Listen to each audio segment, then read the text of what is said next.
Hey there, I'm Kathy with the Traveling Homesteader and Gyroscope Farm, and today I just want to do a real quick video on an update on my blueberries.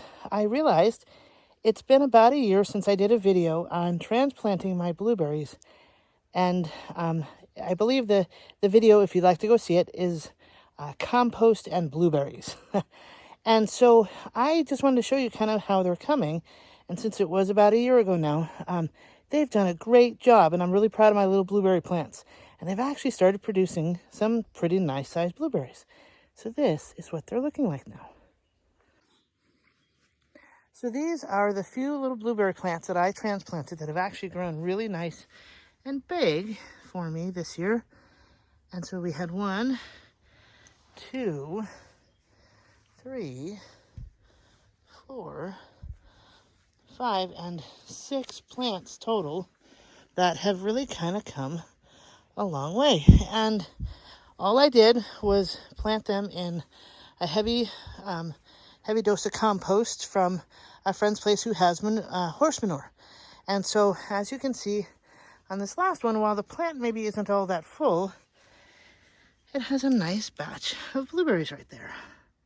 So I'm really kind of proud of these little plants. And like I said last year, I wanted to make sure that they had an opportunity to grow.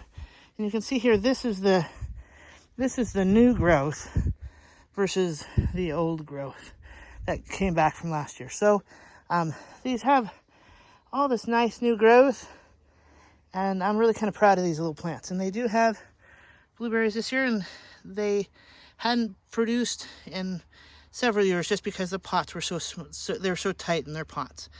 So that's a little update on my blueberries. So thanks for stopping by and checking in on my blueberry plants that I transplanted last year. This year's project for transplanting will be adding some lavender. And I ended up getting 6 plants of lavender that I'll transplant similarly to the blueberries.